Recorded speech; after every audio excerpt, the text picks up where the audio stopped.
Agora eu vou te fazer uma pergunta que vai inverter totalmente o jogo, né? Você, como advogado, pessoa conhecedora da lei, de blockchain, etc., quais seriam os benefícios do Brasil não ter uma regulação em cripto, então? Se a gente pensar, Renan, não é que a gente não tem uma regulamentação de cripto, né?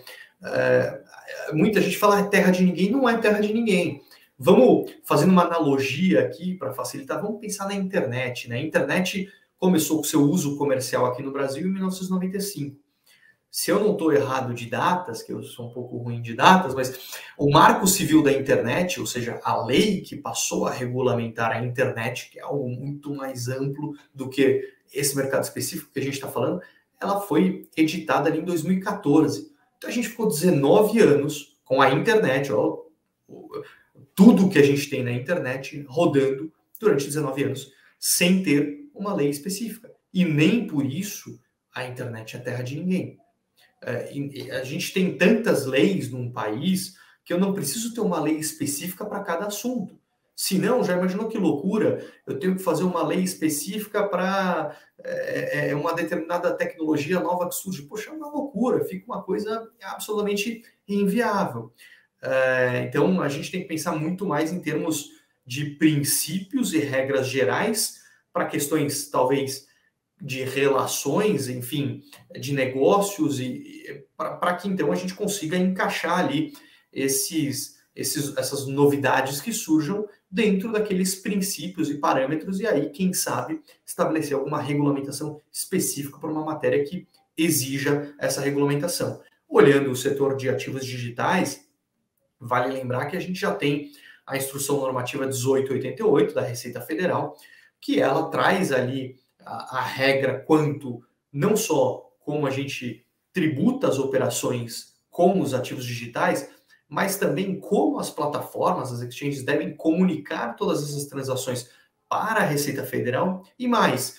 Ela traz um parâmetro ali mínimo de compliance, se a gente pensar, porque ela exige que as exchanges coletem algumas informações de cadastro dos usuários a fim de trazer uma maior segurança. Então, eu não acho que a gente não tem lei nenhuma para esse setor. A gente tem muitas leis que elas acabam interferindo nesse mercado. Então, se a gente pensar, poxa, eu quero criar um token, um ativo digital com natureza de valor imobiliário, poxa, eu tenho que observar as regras da CVM. Então, eu já tenho uma lei, eu não preciso ter uma lei específica para aquilo. Então, é muita coisa que a gente consegue fazer mesmo nesse cenário que a gente tem hoje. Entendo que a lei ela é positiva, por quê? Para destravar algumas coisas. Por exemplo, o que eu citei de valor imobiliário, hoje a gente sabe que a tecnologia blockchain ela possibilita ali, enfim, transações com ativos de forma digital 24/7 de uma forma muito fácil e auditável por qualquer pessoa. Então, isso possibilitaria que eu tivesse um sistema de transações ou de operações com valores imobiliários muito mais simples e eficiente do que a gente tem hoje, sob o controle de uma única empresa aqui no Brasil, no caso, a B3. Então, eu já poderia ter isso, a tecnologia já me permite fazer isso com segurança, mas eu preciso de uma lei que autorize que um ativo de valor imobiliário que ele não tenha a figura do custodiante, por exemplo, porque o custodiante não vai mais ser o banco, vai ser a própria blockchain. Então, são essas questões que a gente precisa começar a analisar. E por isso eu sou um grande entusiasta de termos uma legislação para nos ajudar a destravar alguns pontos, mas eu não acho que a gente tem que ter, que a gente tem que esperar a lei para fazer qualquer coisa. A gente já pode fazer muitos projetos interessantes, a gente tem muitos ativos digitais hoje listados.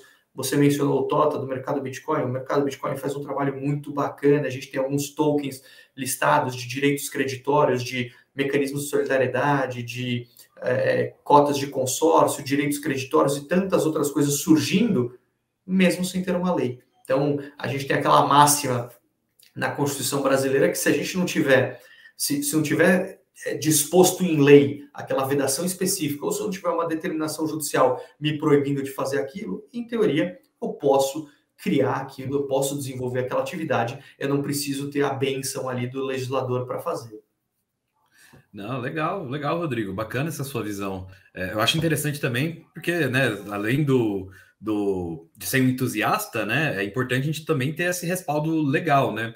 E antes da nossa pergunta do final, né, a nossa pergunta do próximo milhão, Rodrigo, eu queria te perguntar o que que você, com toda essa experiência em Oxford e no MIT, toda essa experiência em blockchain, o que que você e seus fellows dessas universidades conhecidas no exterior, o que que vocês enxergam de novo na blockchain, né? A gente fala de DeFi, NFTs, jogos, games, Web 3.0, metaverso. Você tem alguma coisa mais nova do que isso para contar para a gente?